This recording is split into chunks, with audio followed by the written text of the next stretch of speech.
तर आता मी आता मला ऐकायला मिळालंय पण मी काय प्रत्यक्ष बघितलं नाही, त्यामुळं मला लई बोलता येणार नाही याच्यावरती, पण मी माहिती घेणार आहे. पण ही धक्कादायक असं असेल तर गोरगरिबांच्या लेकरांच्या न्यायासाठी आपण लढलात म्हणून या तरुण समाजाने त्यांच्यावरती खूप मोठा विश्वास दाखवला होता आहे. पण परंतु एवढ्या राजकारणाच्या आणि सत्तेच्या एवढा आरी जाऊन समाजाशी दगाफटका करणं हे योग्य नाही. कारण लोकांकडून ही होईल ही कदापि ही अपेक्षा नव्हती. कारण त्याची आठवण म्हणून करून देतो तुम्हाला मी जाहीरपणानं आणि मुद्दाम होऊन करून देतो. मला या गोष्टीची गरज नाही तरीही मी आठवण करून देतो. त्यांना एकदा पत्रकार बांधवाने आपला प्रश्न विचारला होता, पंकजा मुंडे निवडून आल्या तर काहीतरी मंत्री झाल्या तर तुम्ही त्यांना शुभेच्छा देणार का?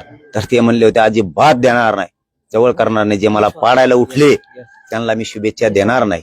आणि आता तर ह्या माणसानं तर आपल्या समाजाच्या बांधवाचा खून केलाय, मर्डर केलाय, क्रूरपणे हत्या केली. त्याला भेटायला कसं काय गेलो मग तुम्ही? आज तुम्ही हे म्हणजे शॉकिंग आहे. हे ऐकायला शॉर्ट बसल्यासारखं वाटतंय, पण वाटत नाही. तरी पण आणखी नाही, मला विश्वास वाटत नाही की ते गेले असतील, कारण मी बघितलं नाही. अचानक आपल्या बांधवांचे फोन आले म्हणून मी आलोय. मला वाटत नाही आणि विश्वासही बसत नाही. Yes yes sir, yes yes, हो येस येस. नाही काढत, हो सर नाही काढत. येस सर, येस हो सर.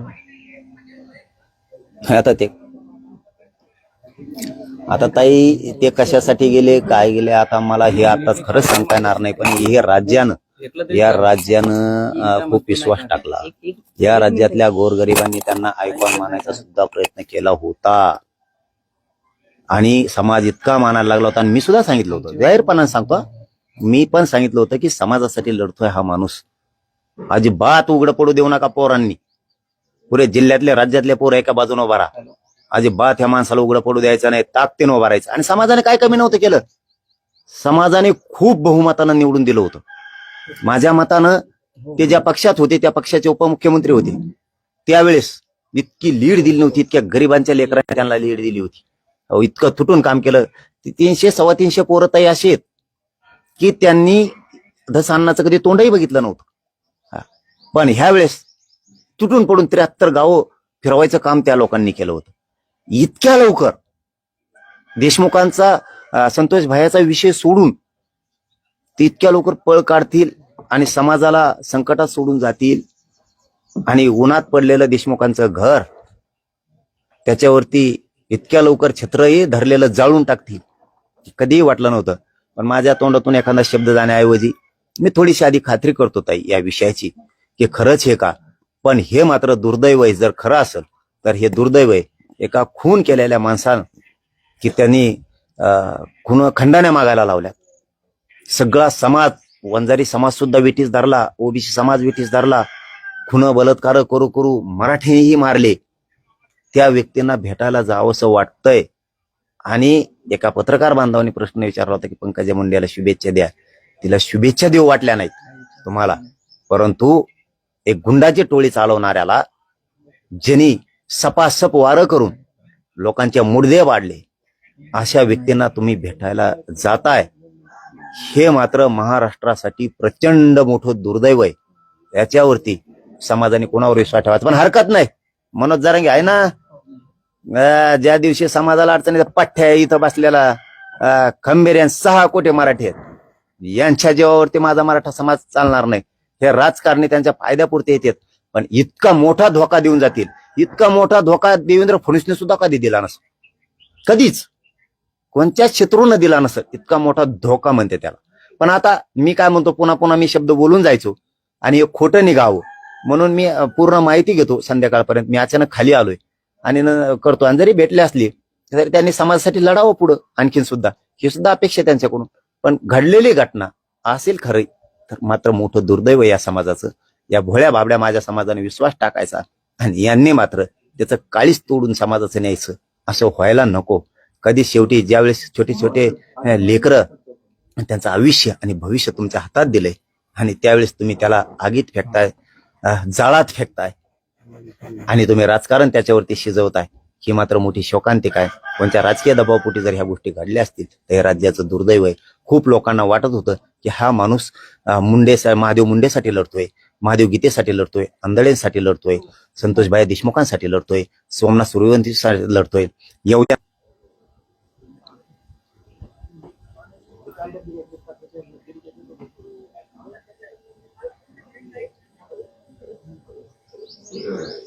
मावळ झाली का काय झाली त्यांची त्यांना माहिती. मी आणखीनही त्यांना तोंड टाकून बोललेलो नाही, बोलणार नाही, कारण माझा विश्वासच बसणार. मी झोपीत आहे का काय असं वाटतं मला, शॉट बसल्यासारखं झालं. थोडी थोडी शंका मराठ्यांना आली होती की तुमचं हेलिकॉप्टर त्या दिवशी जे उतारलं त्या दिवशी थोडी थोडी शंका आली होती, पण होत असतंय असं वाटलं म्हणून लोकांनी थोडं थोडं तो विषय सोडून दिला होता. आम्हालाही त्या दिवशी शंका आली होती, बोलतोच आज, जाऊ द्या आता. त्या दिवशी आम्हालाही शंका आली होती हेलिकॉप्टर मधून उतरलं की लोकांना एक दाखवायचं आणि करायचं एक, आतून वेगळं दाखवायचं आणि वर मात्र समाज करायचं, हे त्या दिवशी वाटलं होतं. पण काही महंतांच्या म्हणण्यानुसार आणि काही लोकप्रतिनिधींच्या म्हणण्यानुसार आम्ही त्या दिवशी बोललो नाही मीडियाच्या बांधवाला की होत असतंय काही सरकारी कार्यक्रम असं अमुक तमुक असं, द्या सोडून, माणूस चांगला आहे. तुम्हाला हे वळण मला वाटतं देशमुख कुटुंबाच्या प्रकरणाला वेगळं लावायचा सार्थ दिसतो. बहुतेक तुम्हाला सगळ्यांना मिळून देशमुख संतोष भयाचा खून पचवायचा दिसतोय, आरोपी तुम्हाला पळवायचे दिसतेत, तुम्हाला चार्जशीट फोडायचं दिसतंय, तुम्हाला आरोपी सगळे सोडून द्यायचेत म्हणून बाकीचे लोक आरोपी होत नाहीयेत. तुम्ही पुरावे नष्ट करण्याचा तुमचा बहुतेक अंदाज दिसतोय. पण एक लक्षात ठेवा, ज्या दिवशी समाजाचा संयम सुटतो त्या दिवशी उद्रेक होतो. ज्या दिवशी याच्यातले आरोपी सुटतील त्या दिवशी न्याय जनता करणार. त्याच्यामुळे काळजी करू नका. दसांना कधीच वाटत नव्हतं तुमच्याबद्दल, अरे बोलणं चालणं चालू असतं, एकमेकाला टार्गेट करणं चालू असतं, पण तुमच्याबद्दल असं वाटत नव्हतं. उचललेलं पाऊल अत्यंत चुकीचं जर तुम्ही गेला असताल तर, मला माहित नाही गेलात का नाही, पण ह्यो लढा गोरगरिबाने तुमच्या खांद्यावर ठेवला होता खूप अपेक्षेनं. काय बोलावं मला काय कळत नाही.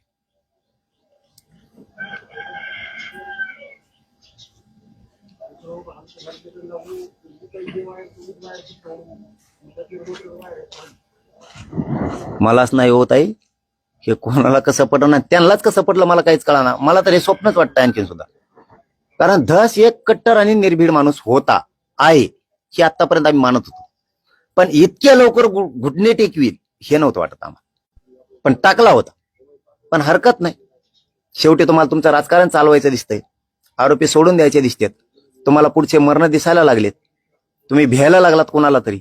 पण हे मनोज जारंगे जवळ जिवंत आहे ना, तवर एकाच्या बी बापात दम नाही, जहागीरदाराच्या अवलाद इतकी मराठ्यांचे मॅटर दबवीन म्हणून पठ्ठ्या बसलेला आहे, कोणाला दबून बी देत नाही मॅटर आणि दाबून सुद्धा देत नाही.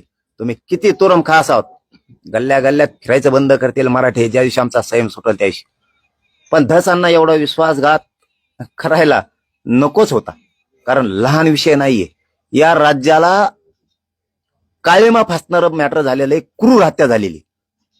इतकं सांकळलेलं रक्त, इतके दिलेले फटके या राज्याने कधीच बघितले नाही. एक आदर्श तुमच्याच पक्षाचा सरपंच असणारा संतोष भैया, इतकी क्रूर हत्या झालेली, हिला न्याय देताला असं वाटत होतं. इतक्या लवकर तुमच्याकडून दगेची अपेक्षा नव्हती. बेटा जायला काय तेव्हा आयुष्य ते काय कोमात गेलाय, एवढं काय होतं लगी, आणि तो कोण लागून गेला एवढा. अरे आपले लेकरांचे मुर्दे पाडायला लागला. तुमची मायादया केली का यांनी? तुम्हीच सांगता ना,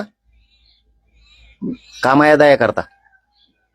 करा तुमचं राजकारण करा. मला ताई विश्वासच बसाना भाऊ, ते दस गेले असते का नाही, मावळ झालाय का खवाळ झालाय का, काही आमिष मिळालंय का, काय झालंय का, देशमुखांचा खून पाचवायचा आहे की काय, मला काय माहित नाही याच्यातलं. पण सरकारपेक्षा मराठ्यांचा जर नाद केला आणि मराठे जर एकदा बिथारले तर सरकार काहीच करू शकणार नाही. इतके उघड उघड धोके माझ्या उघड्यावर पडलेल्या गोरगरीब मराठ्यांना नका देऊ. सरळ माणूस आहेत आम्ही, सरळ भावनेने आम्ही तुम्हाला साथ दिली, सरळ भावनेनं आम्ही तुमच्यावर विश्वास टाकला. वाटून देऊ नका आम्हाला की इतक्या लवकर तुम्ही आमच्या पाठीत खंजीर खुपशेला. तुम्ही हे चाली जर करायला लागलात तर ह्या समाजानं बघायचं कोणाकडं. धसांकडून ही अपेक्षा असण्याचं काहीच कारण नाही. आणि उभं राज्य आज धसांकडे वेगळ्या नजरेनं बघत होतं, वेगळ्या नजरेनं, की हे काय म्हणतात त्याला, काहीतरी आयकॉन का काय म्हणतात ना, हा आयडॉन का आयकॉन काय कोण मानायला लागले होते. हो आदर्श आयकॉन आयडॉन काहीतरी मानायला लागले होते. ते बोलणं ते हिसकेबाज बोलणं ते तसलं, ते तमाशातले गाणे म्हणणं ते हिसकेबाज झटकेबाज बोलणं ते तसलं, तमाशातले गाणे म्हण, पिक्चरातले गाणे म्हण, त्याच्यामुळे लोकांना वाटलं होतं निभार लागला गाड्यावर.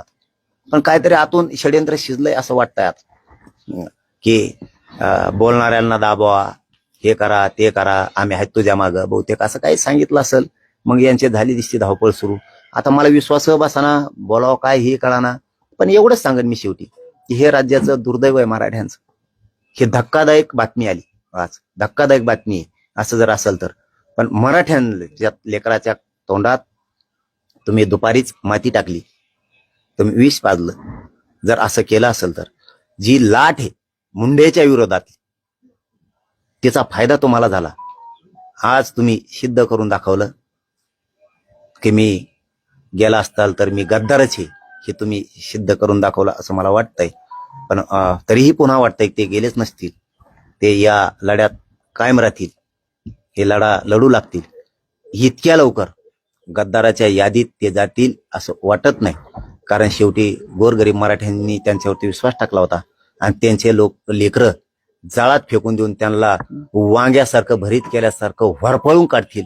आपलाच माणूस आपलीच मान तोडील, आपलाच माणूस हातात हात दिलेला हात कोपऱ्यापासून छाटून टाकेल असं मराठ्यांना वाटत नाही. आणि तसं जर झालं असेल तर हे मराठ्यांचा झालेला विश्वासघात मराठे कधीच विसरणारही नाहीत. आणि मराठ्यात ताकद सुद्धा आहे नीट करायची. देश विदेशातील प्रत्येक घडामोडींचे लाईव्ह अपडेट मिळवण्यासाठी आता साम टीव्हीच्या सर्व सोशल मीडिया प्लॅटफॉर्मला लाईक, फॉलो आणि सबस्क्राईब करा. तसंच सर्व नोटिफिकेशनसाठी बेल आयकॉन प्रेस करायला विसरू नका.